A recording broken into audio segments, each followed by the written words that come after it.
Right now, we're witnessing a massive pivot in global energy security, a sudden and dramatic halt to scheduled military strikes in the Middle East, and private tech giants finding themselves directly in the crosshairs of international militaries.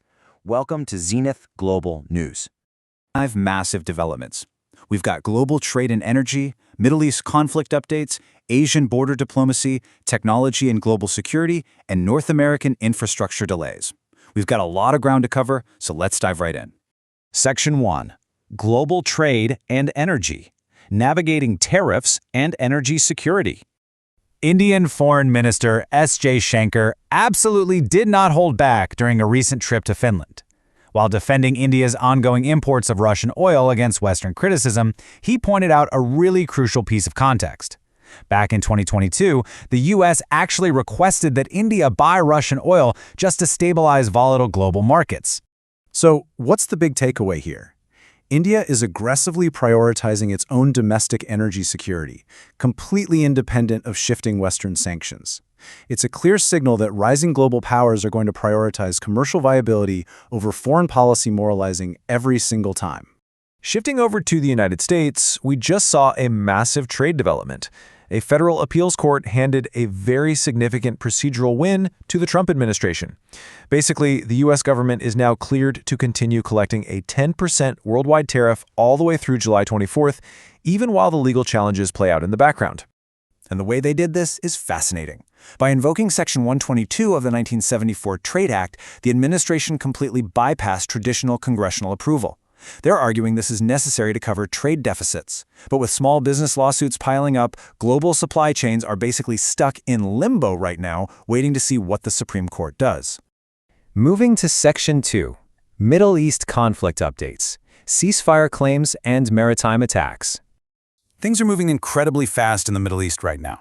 In a very sudden shift, President Trump canceled scheduled strikes on Iran, claiming that Iranian leadership had actually approved a draft agreement. But at the exact same time, the U.S. is keeping its naval blockade in full effect, and Iran has delayed the state funeral for Supreme Leader Khamenei. Talk about clashing narratives, right? The Trump administration is out there asserting that a great settlement is basically finalized. Meanwhile, Tehran is explicitly warning that they have not reached a final conclusion on anything. So, military escalation is paused for the moment, but the diplomatic reality is still incredibly volatile.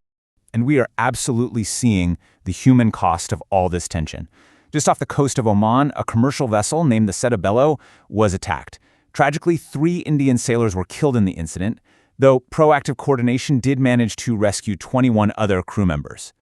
The geopolitical fallout from this attack is severe. Iran is outright condemning the U.S., calling the incident literal state piracy. At the same time, India is officially appealing for an immediate de-escalation. It's becoming very clear that commercial shipping lanes are now acting as active front lines in these national conflicts. Let's head over to Section 3. Asian border diplomacy, India and Nepal seek resolution. Over in New Delhi, Nepalese Foreign Minister Shishir Khanal just wrapped up meetings with S. Jaishankar. It looks like Kathmandu is deliberately trying to move past all the recent hyper-nationalistic border disputes. They're actively refusing to view India through that distorted adversarial geopolitical lens anymore. Why does this matter? Well, Nepal has officially pivoted to a strictly data-driven approach to resolving these border issues. By treating India as a fast-growing economic partner rather than a threat, we're seeing pragmatic economic integration actually supersede 21st century friction. It's a huge win for regional stability. Section 4. Technology and Global Security. Corporate Assets in Military Crosshairs. Now, this next story is a real game changer for global security. Iran has reportedly added Elon Musk's SpaceX and its Starlink infrastructure directly to its military target list. Tehran is alleging that these specific regional ground stations are directly supporting U.S. and Israeli military operations. The traditional lines between commercial tech and military infrastructure are just gone at this point. Keep in mind, the U.S. government recently awarded SpaceX a $2.29 billion contract for its weaponized Star Shield network. The takeaway here is that private corporations and their CEOs are now considered legitimate targets in modern international warfare. Speaking of the intersection of tech and security, Microsoft is now officially restricting its own employees from using Anthropic's powerful Claude Fable 5 AI model. Even though the tool is amazing for software engineering, Microsoft's legal team stepped in, citing some extremely severe concerns over customer data retention and confidentiality. Here's how that data policy actually works. Anthropic standardly retains prompts for 30 days. But if a prompt is flagged for a violation, they can keep that data for up to 2 years. Because of policies like this, enterprise AI adoption is hitting a massive bottleneck.